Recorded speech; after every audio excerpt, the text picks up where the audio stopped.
unlike anything you've ever experienced before. With Jeff Bridges, Charles Grodin, and introducing Jessica Lange. Not the most auspicious beginning for a career for Jessica Lange. It was her first film role. And in fact, she wasn't even the first choice. At one point, they were considering Barbra Streisand, of all people. They actually offered it to Bo Derek, who turned it down, because she clearly had better things to do. Britt Eklund apparently asked for the role, or begged for the role, and was turned down. But they settled on Jessica Lange, who did a fine job. The film is largely ignored by the hardcore Kong audience. If the film has any lasting impact, it's as a kitsch milestone.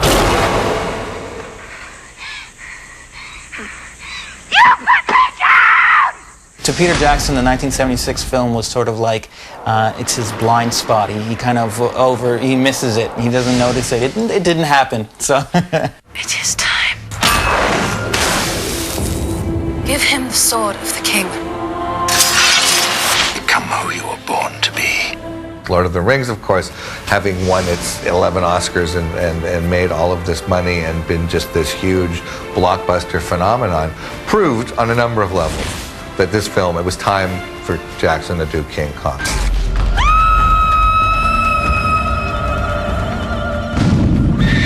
Yeah, that's great.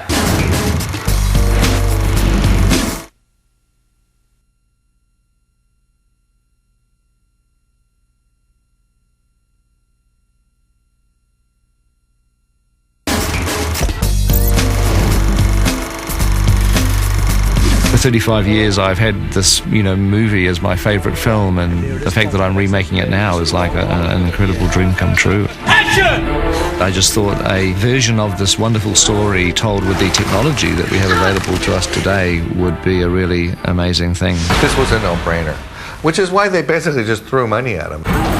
As part of that enthusiasm, they, of course, guaranteed Jackson his $20 million fee plus 20% of the gross, which I think added up to $32 million, which just freaked out all the other studios. There was a script written back in, I think, '96.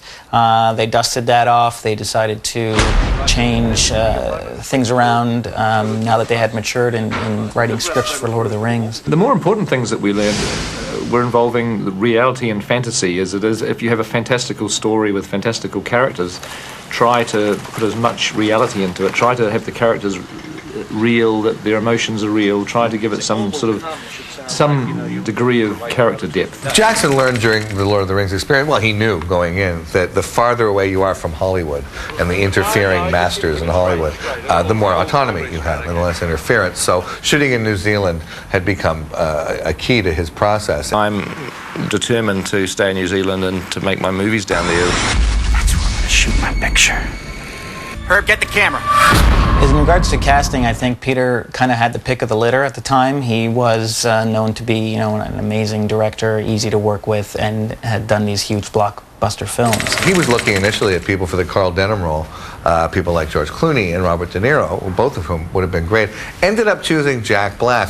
I remember thinking to myself while I was watching Lord of the Rings, man, I have got to get an audition for whatever he does next. What is he going to do next? And then I thought, that's just stupid. The casting decision to choose Jack Black has caused a few curious question marks to be raised. A lot of people were a bit worried about this, with Jack Black being this kind of exuberant character that he is. It was totally miscast. He just was not, he just doesn't have the weight for that role, to make that role work. When he approached Adrian Brody, he had decided to look into what Adrian had done in his past, and he liked the look of Adrian, so he decided to go with Brody. There is a quality in this character that I've always longed to play, which kind of blends a sense of intelligence and sensitivity with a heroic side.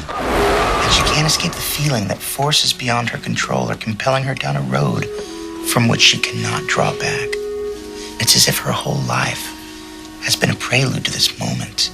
As far as Naomi Watts, I knew he was looking for this, the femme fatale, this sort of beautiful, beyond beautiful kind of actress, and Naomi just, exudes that in everything she does. I said to myself, this is something I've never done. This is exciting. It's It's adventure, it's thrills, there's so many things that you cover. The Naomi Watts character, the Andero character, was originally rumored to be going to Kate Winslet. It was nerve-wracking because Faye had done it so well. It was, immortalized by her, and then we've got the other version, Jessica Lange. She did a great job too.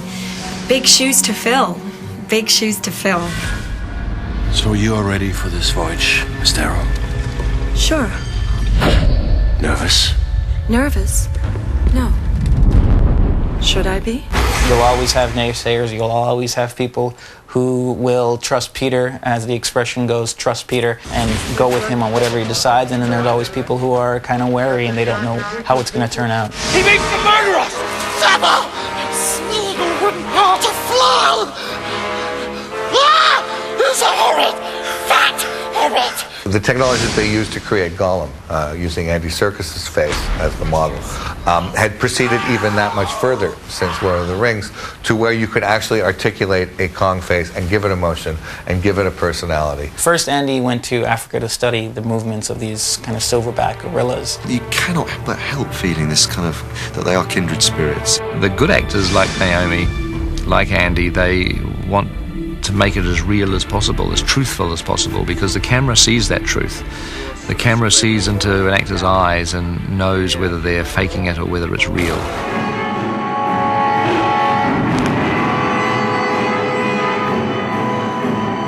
People find it very hard to believe because I was on top of a ladder at times. I was right next to the camera, but I was acting out in this gorilla suit. But actually, once the camera rolled and once the music started and once Kong's breathing could come through on the big speakers, we just forgot about everything else and we really locked into each other every single take.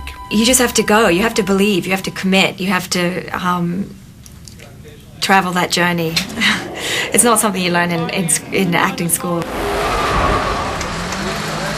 To make 1933 in modern-day New Zealand, no less, was a huge, huge project.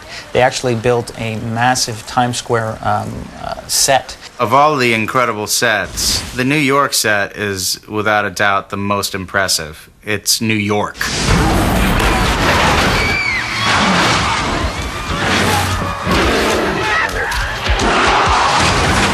One of the great ironies of the story is that Kong is taken from his jungle and brought to Manhattan, brought to New York, and in a sense for Kong that is just as frightening a place as the island that he was taken from. An uncharted island, a place that was thought to exist only in myth. Wall! There's a wall ahead!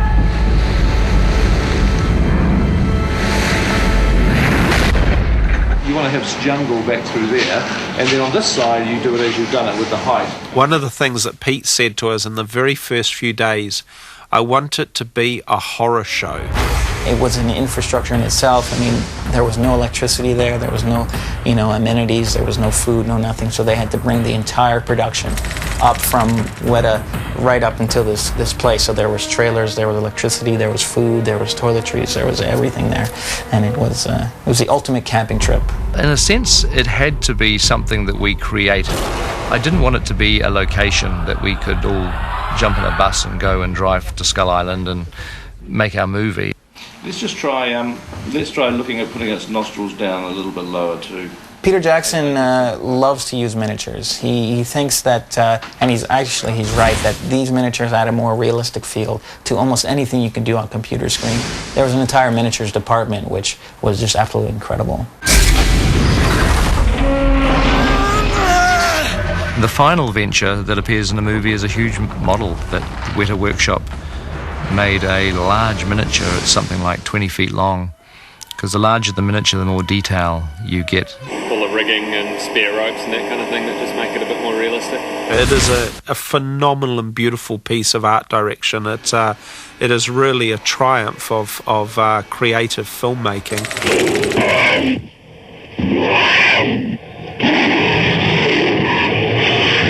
I wanted to pay tribute to the original King Kong by having him fight a Tyrannosaurus. I mean, that's one of the most memorable sequences ever put into film in some respects. And I think everybody was expecting him to fight a T-Rex, but I wanted to just go one step better.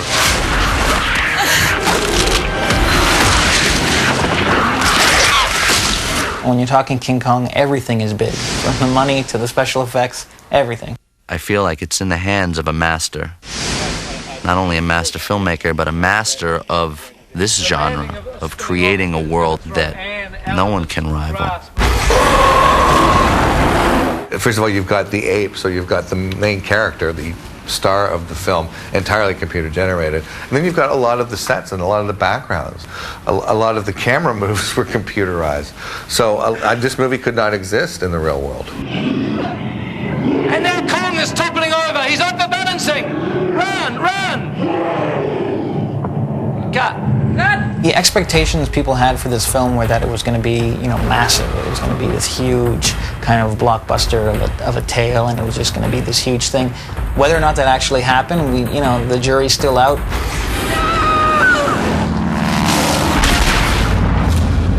It's just going to be so awesome.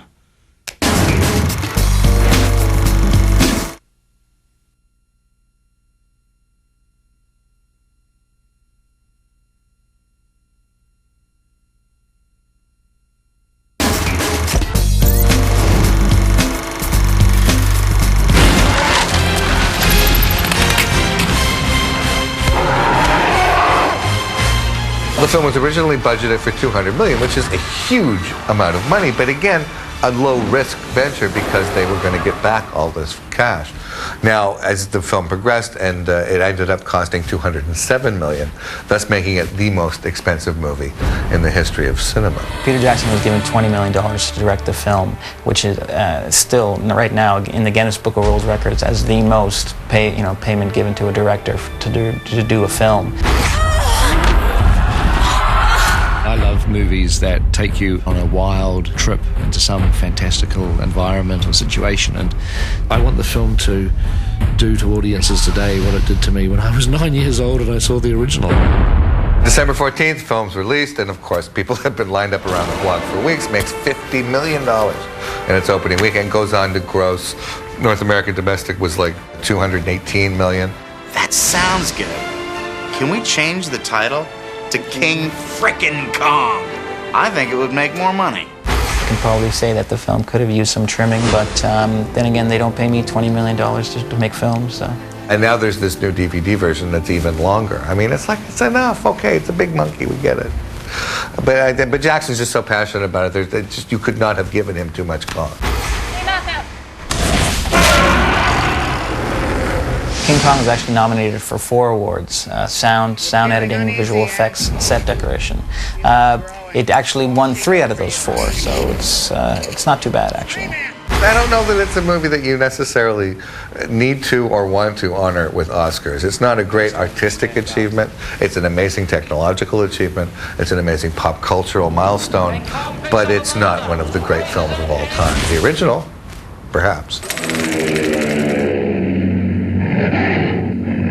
As a film, it inspired more people to become filmmakers than any other film ever made. I'm absolutely certain of that fact. And therefore, those people have in turn inspired other young kids to become filmmakers. Every Kong film has been an event almost more than it is a film.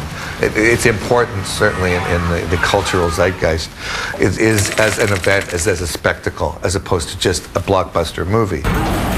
I think when people look back, the legacy of Peter Jackson's King Kong is just going to be the stunning achievement in visual effects. People say on average a new Kong film is made every 47 years or something, so they're waiting for the one in 2050 or something to come out. It wasn't the airplanes. It was beauty killed the beast. Beauty killed the beast.